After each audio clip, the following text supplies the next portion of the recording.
Hey everyone, welcome back to another video. In this week's video, we are going to look at 5 tips to improve your pads, help them sit in the track, help them accompany the rest of the music, and obviously help them when it comes time to mixing, because that can be a little bit of a pain when it comes to adding pads into your tracks. So let's start off by creating 2 pads. We're going to create a basic one, and then we're going to create one with a little bit of movement.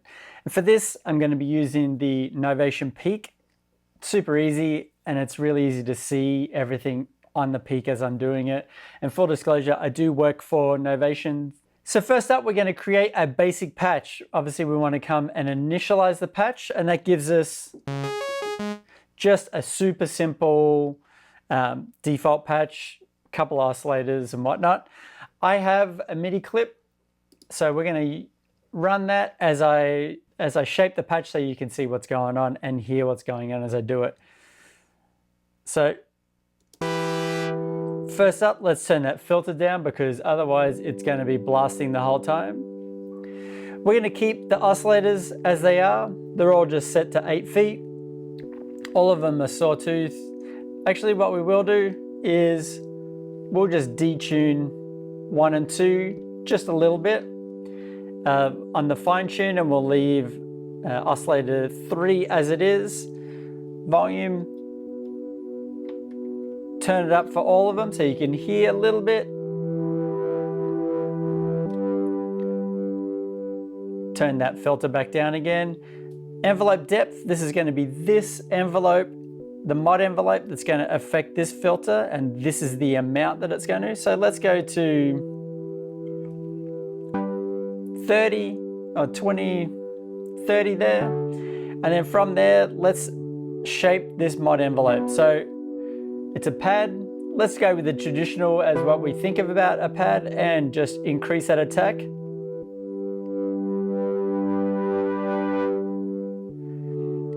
Got the decay, let's push that sustain up just past halfway, and then nice release about halfway.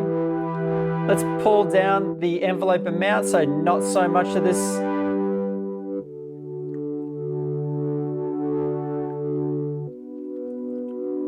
And then let's add a little bit of reverb,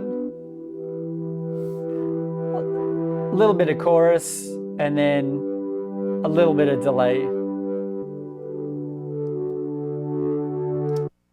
And there we go. Really easy pad, just using the 3 oscillators, filter, and a couple of effects on there. But we can also add a little bit more movement to this pad. So we'll start the clip again, and we're going to use the one of the mod sources to use mod envelope 2 to adjust the pitch of them all. So let's go mod, choose mod envelope 2. Destination's already set to pitch 1, 2, and 3. We'll switch the mod envelope 2 over here, bring all these down, and then we'll increase this to, let's go to 50. And then as I increase this decay, it's going to modify the pitch or modulate the pitch on all the oscillators.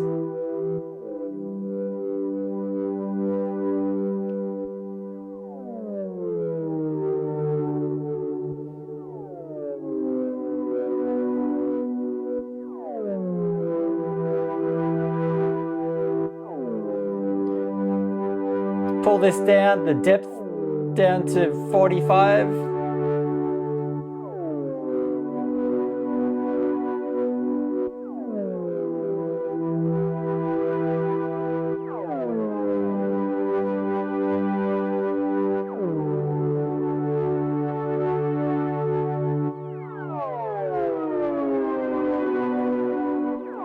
Let's go on to the negative depth.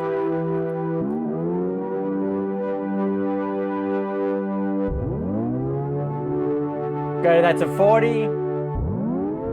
Now it pitches up.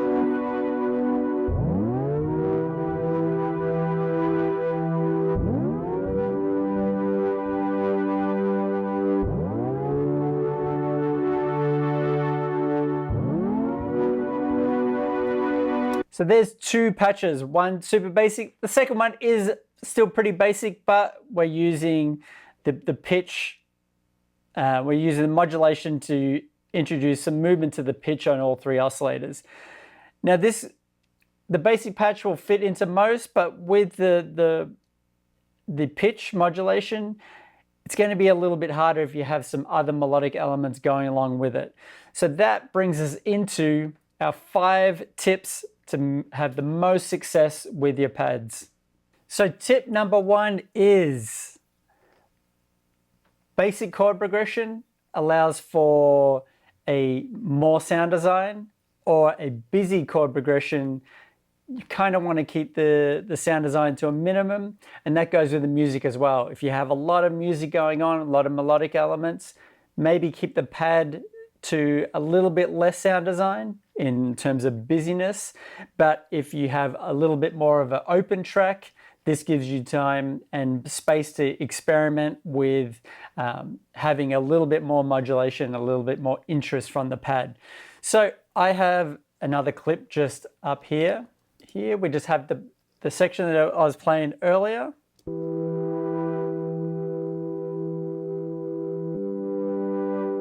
And you can hear this is a lot more basic.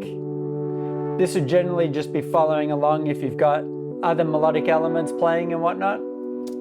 And with that, you can kind of get away with having a little bit more movement. Maybe you want some modulation with the pitch. So we'll go pitch, LFO2. And we got LFO2 over here.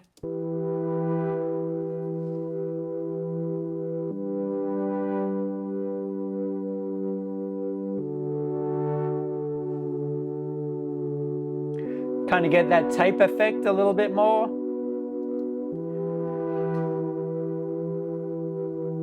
And again, you could borrow that same pitch up idea that we used in the section before. If we take a look at the second option here, it's not too busy, but we do have some more changes within the chord progression. So if I play that,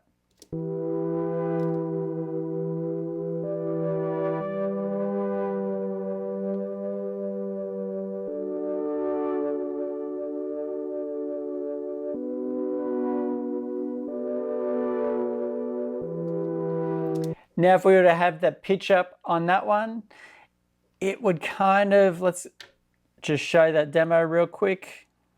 We're going to go -40. And let's go up to about there. And choose mod envelope 2.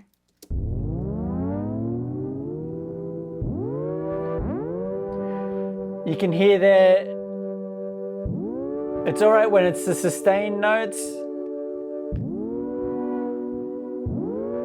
but having it happen over and over and over can get a little bit tiresome, especially if the listener's like, what is that noise going on in the background, just constantly pitching up all the time. So just some things to consider. Another one is if you do have a lot of music and you just want one continuous note held, we can just take this, go along here. Let's take this off.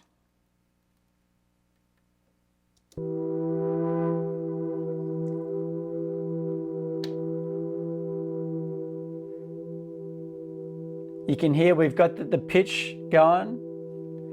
We'll increase that just a little bit more.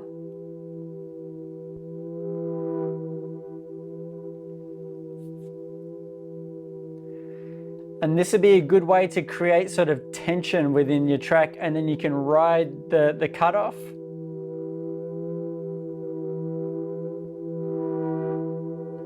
To kind of get that tape feel. I would go along and I would take off that attack. So it's just constantly playing, and then kind of ride that cutoff in the background to create that tension and create that sort of uneasy feel within the rest of your track. Tip number 2 is using the right tool for the job. So if you're looking for more of a modern sound, try and lean into using more modern synths like the Peak or Serum or something like that. If you're looking for that sort of more vintage 80s feel, you can use a bunch of different plugins, or you can try and get your hands on the hardware. Honestly, plugins sound amazing, and at the end of the day, people don't care if you use hardware to make your tracks. It doesn't matter. All they care about is if the song sounds good or not. So I use this all the time for writing. I love this plugin from Tal.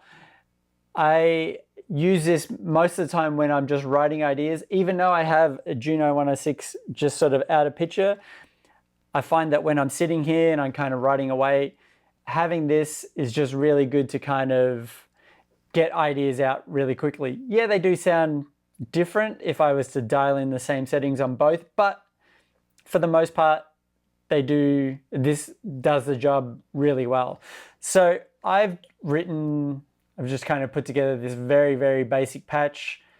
And if I play the patch,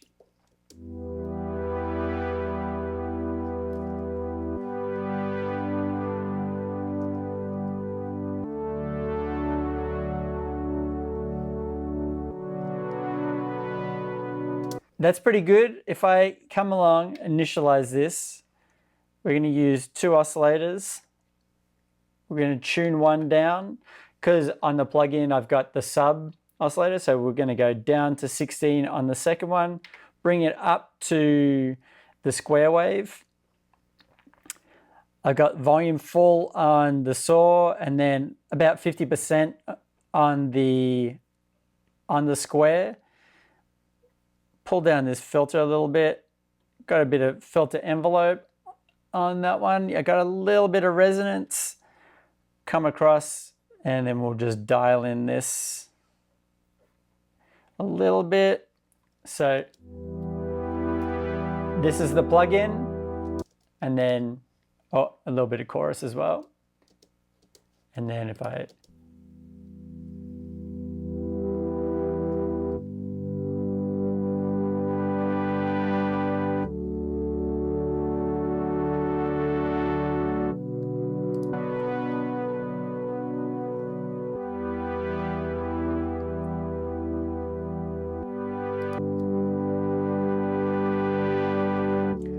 So they're in the same ballpark because we've stuck to just sort of traditional waveforms and kept it very limited.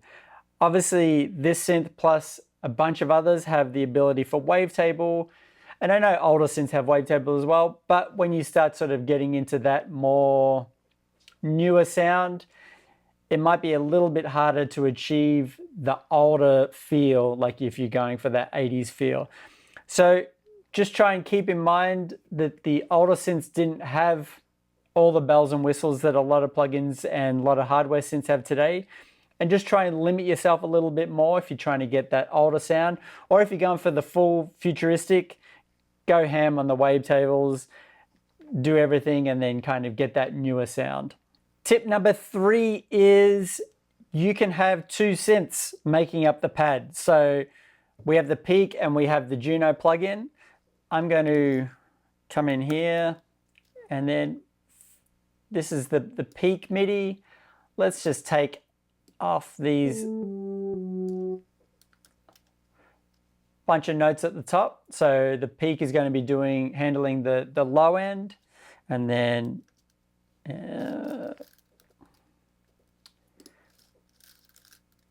come in here, and then we just mute these ones out from the Juno, and then together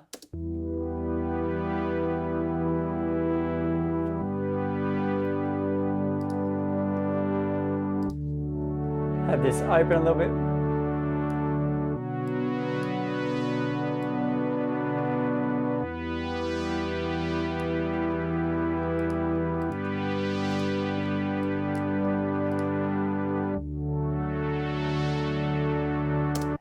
and you can get a lot more of a rich sound by having not one synth handle everything. You can kind of split it up, and this will also help for mixing down the road, as you're not trying to tame a lot of frequency range on one synth. It's just kind of handling its own little pocket, so you can kind of cut and where you need to and help everything sit in the mix a little bit better. Tip number 4 kind of borrows from the last one, but layering your pads.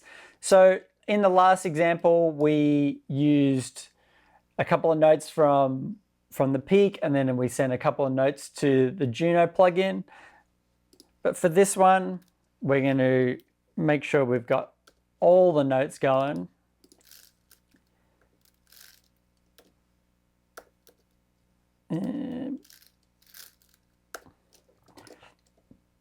And then this is going to get us a super, super big sound.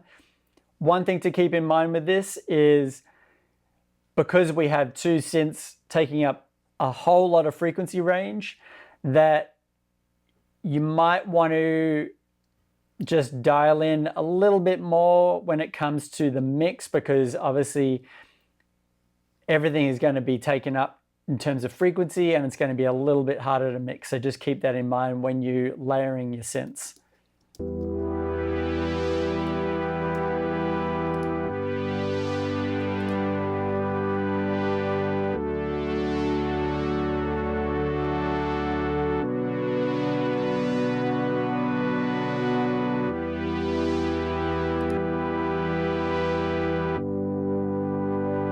It's just one.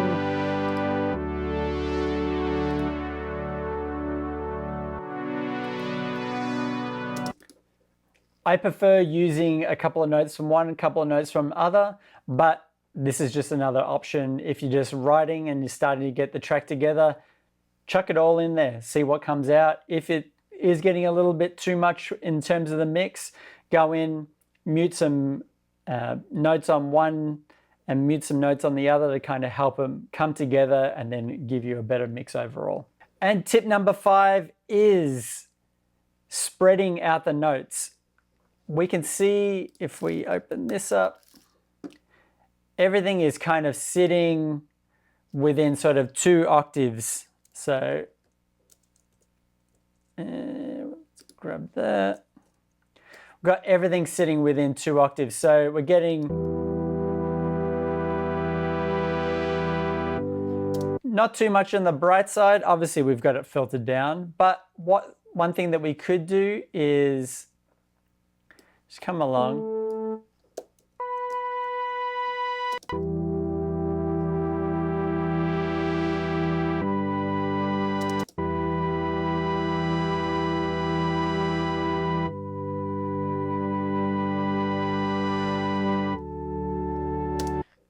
Let's go with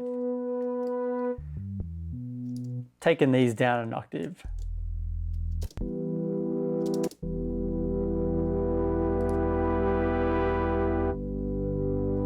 You can hear that it's giving us that nice rich low end. Again, keep this in mind when it comes time to mixing. Let's grab these.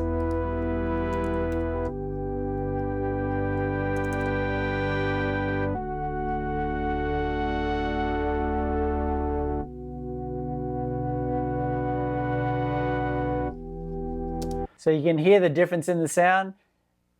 Same notes, we've just kind of pushed and pulled them up and down the octave to kind of get a different flavor overall.